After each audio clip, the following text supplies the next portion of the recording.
9 years ago, I was typing certain phrases into Google. So I was saying, when do children start to speak? Do all children speak? How can I get my son to speak? What are the development milestones for a child of 2 years old in terms of speech? And the reason I was doing it was because my son wasn't. He had gone through the normal development checks and he had failed every single one of them, from can he say words, can he string sentences together, and also all the other things about, stacking blocks or following instructions. He just did nothing. So it was a very traumatic time for me and my husband. Reese is now 11. He is autistic and has ADHD. But Reese is talking, maybe not to the level of his peers, but he understands us and he can speak and he can execute instruction, which is such a long way from where we were 9 years ago. And that didn't just happen. I'm not one of those parents who have a child who just started talking. It just wait for it and it will happen. Or all children develop at different paces and speeds. It did not just happen for Reese. We had to make it happen. So if I take you back to when he was about 18 months, 2 years old, if you think about a standard 2-year-old, and if you go out and watch a 2-year-old, if you haven't already, it's quite, a bit of a strange thing to say, but go out and look at a 2-year-old, and they are the children of that age. They are constantly pulling on their parents' arm. Come see this, or mommy, I want to tell you something, when you're trying to have a conversation with your friends or your group that you're with. Their 2-year-olds are also exploring the world with absolute excitement. So if they see a duck, they want to tell you about that duck. If they see a tree flashing past the car window, it is exciting. They are seeing all these things in the world for the first time, and everything is the coolest thing that they've ever seen. And they want to tell you about it. So they'll be annoying their parents constantly and telling them all about the world around them, all about that latest Peppa Pig show that they've seen, and learning new words as they go along. That is what 2-year-olds do. My son didn't. And even though all I wanted him to do was talk, there was a lot more to it than just speech. So in the forefront of my mind, we were going to speech and language therapists, and I truly believed there must be just a switch that you turn on. We went to ear, nose and throat specialists. Maybe there was glue ear. We did everything, every single specialist you can think about. But we finally realized through all these professionals that my son was autistic. And when you talk about speech, and when you go back to that description of a 2-year-old, they are talking, but most importantly, they are engaging. So they're pulling on their parents' arm, they are tapping them, they're interrupting, they're engaging, and they're doing it through actions and speech. And that's one of the key things that took me a long time to realize. And this was the key to opening up that world of speech for my son. So if I go back to when Reese was 2 or younger, from 18 months, which wasn't as recognizable then, he was the term that is used, locked in his own world. Now, I didn't understand what that meant back then, because I didn't understand autism, I didn't understand psychology, I knew nothing about how our brains work and how different people see the world.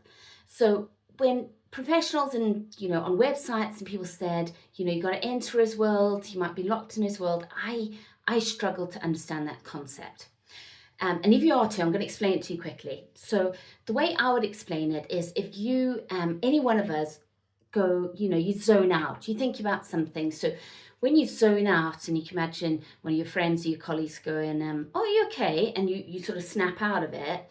That zoning out, where you're unaware of what's happening all around you and you're in your own world, that is what I would refer to Reese being in. But he was in it from birth 24/7 hours a day. So it wasn't like he was suddenly switched off from the world and then he came back into it. He was not present in the world that I lived in. And this was so obvious when it clicked in my mind. And no matter what I did to try and get him to talk, it was never going to happen. So if I take you back to a general 2-year-old sitting in a car and engaging with their parent and watching those trees fly by and the cow in the field and everything that 2-year-olds do, Reese sat in the car and he stared at the seat in front of him. But actually that seat wasn't there. He was just not present in where we were. So no matter what I did, he was not going to engage. He was not going to see that tree outside the window. He was not going to sing the song or the nursery rhyme that I was singing over and over again that you normally do with children in the car. He was not going to break out of that bubble that he was in. And that is something that took me a while to grasp and understand, that I had to stop saying, how do I get my son to speak and talk? What I had to do was ask the question, how do I enter his world? How do I engage with him? And by the time I said that, I realized how I could actually move forward. Now, when you talk about that concept, I still made mistakes. So I thought, okay, great. So I'm not going to get him to talk. I'm going to engage with him. So what I was doing then is I was taking out certain activities. I would get a truck, a car. I would get a puzzle. I would do a dance in the middle of the floor, but he still would engage with me. Now, if you analyze that, what I was doing by bringing activities and then asking him to come towards me, or even putting the activity right within his space, I was actually asking him to come out of his world or his zone and interact in mine.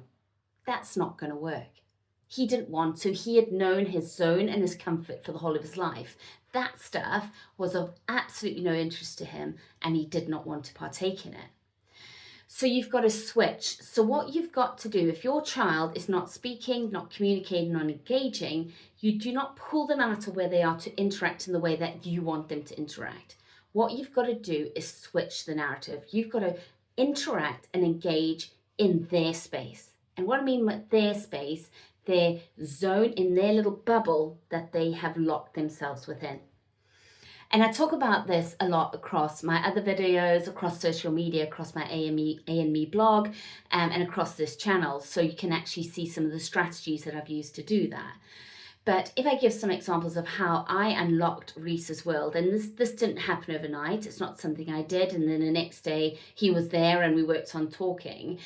This is something that took years of interaction, engagement, and got to us where we are today at 11 years old. So the real breakthroughs we had was not introducing toys, puzzles that we had, not all those cool things you see in the toy aisle. It was using myself as the tool to engage with him. And I used things that he was interested in and things that he could not say no to. So Reese loves tactical play. He loves movement. He loves excitement. And as a 2-year-old, 3-year-old, even as we went on in the years, he loved being thrown up in the air. He loved being spun around. He loved being swung by his ankles and all these silly things that we did with him. But what it did was it brought him great joy. So even though me and my husband looked at how to do this, we used throwing him up in the air and then we worked on that activity that he loved.